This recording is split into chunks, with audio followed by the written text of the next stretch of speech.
Inilah kami Tuhan. Kami datang padamu Yesus. Bawa segala sembah kami ya Tuhan. Segala kerinduan kami. Sebab hanya dalam hadirat-Mu ya Tuhan kami dapatkan tenang.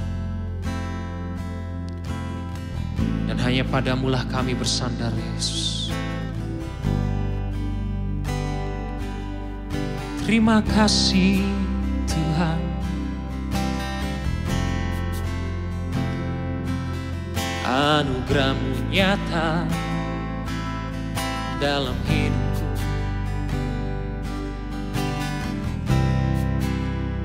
Terima kasih Roh Kudus.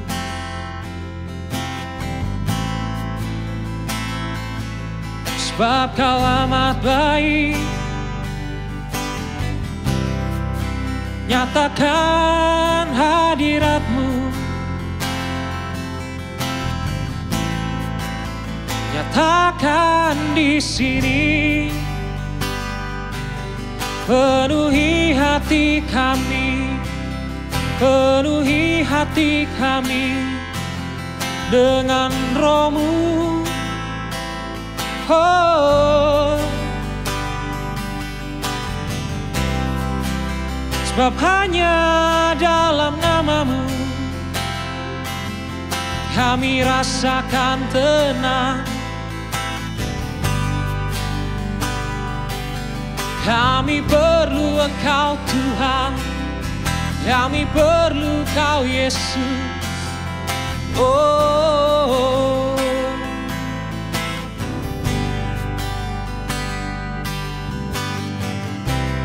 Bapa Kau mendengar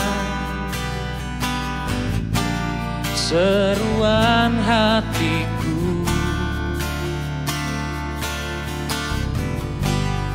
Tak pernah Kau lepaskan dari kasih-Mu. Lewat lembah gelap Kau temani aku.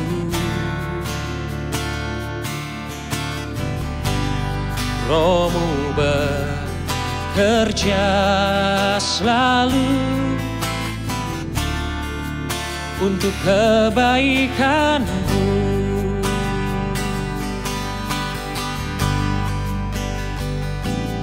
Mengalir kuasa dari tempat maha tinggi. Bapa kekal mulia, Kau hadir di sini, memulihkan hati, menyembuhkan yang terluka. Ku kan tenang bersama-Mu, Bapa.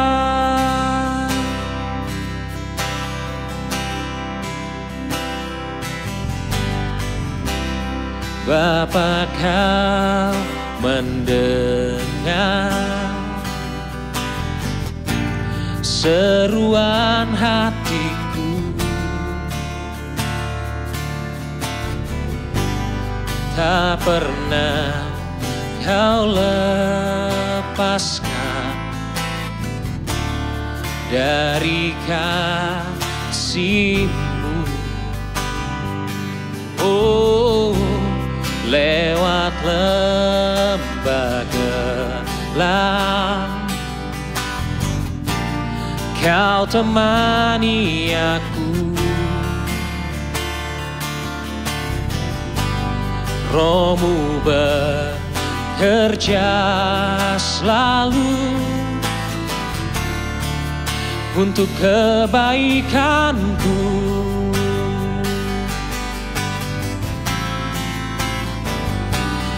Mengalir kuasa dari tempat maha tinggi.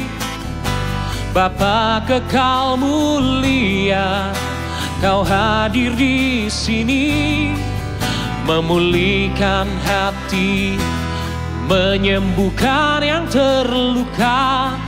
ku kan tenang bersamamu.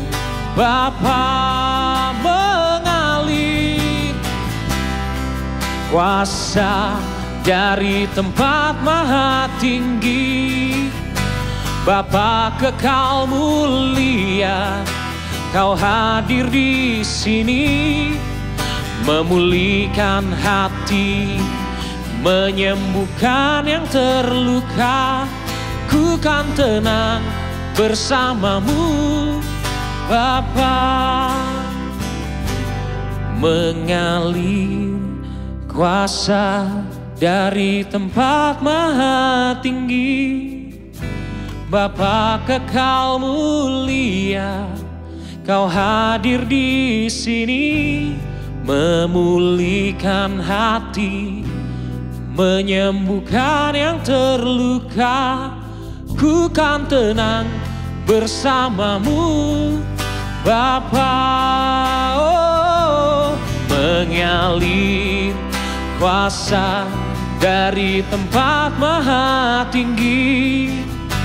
Bapa kekal mulia, Kau hadir di sini, memulihkan hati, menyembuhkan yang terluka. Ku kan tenang bersamamu. Bapa, ku kan tenang bersamamu. Bapa,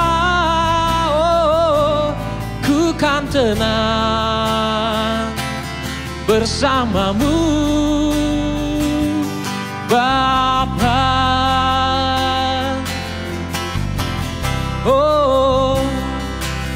hanya dalam-Mu ketenangan yang sejati. Yesus, terima kasih Tuhan, terima kasih. Kami memuji-Mu, kami menyembah-Mu. Inilah hidup kami bawa padamu. Segala persembahan, segala pujian,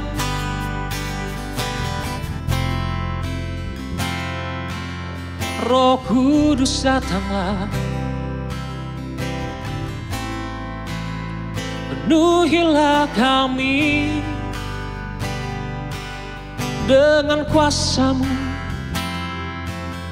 dengan hadirat-Mu.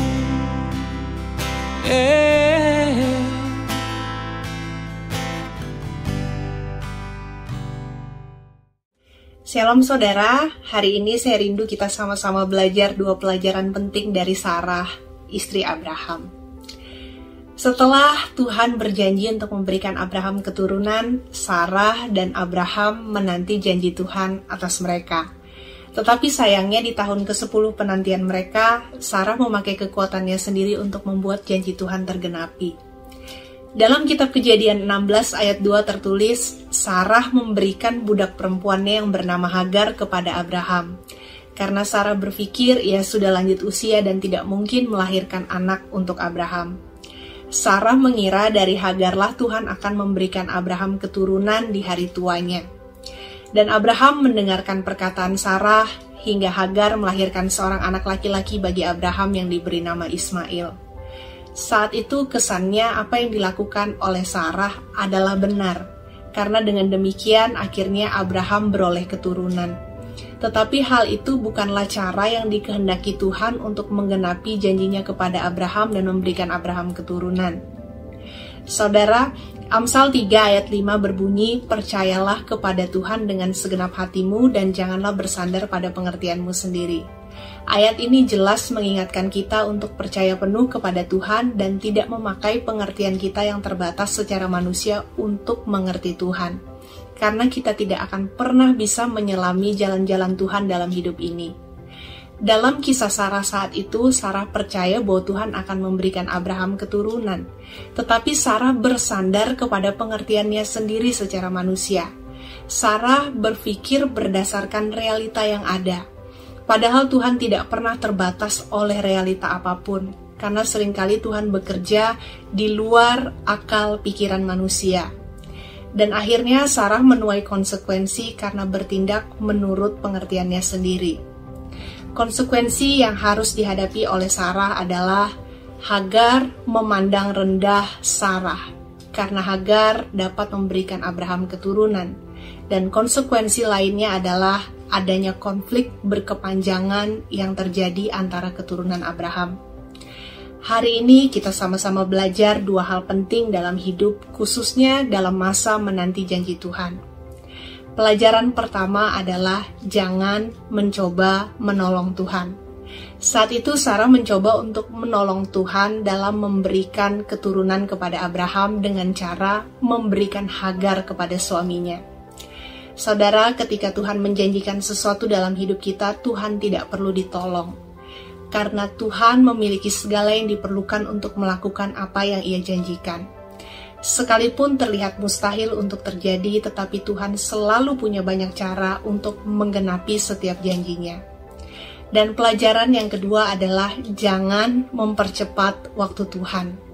Sarah mempercepat waktu Tuhan dalam menggenapi janji Tuhan di tahun yang ke-10 penantiannya. Sedangkan waktu Tuhan untuk menggenapi janjinya kepada Abraham adalah di tahun ke-25 setelah janji itu Tuhan berikan. Saudara, untuk segala sesuatu dalam hidup ini termasuk janji Tuhan, ada waktunya. Ada kairosnya Tuhan, ada waktu Tuhan atas hidup kita.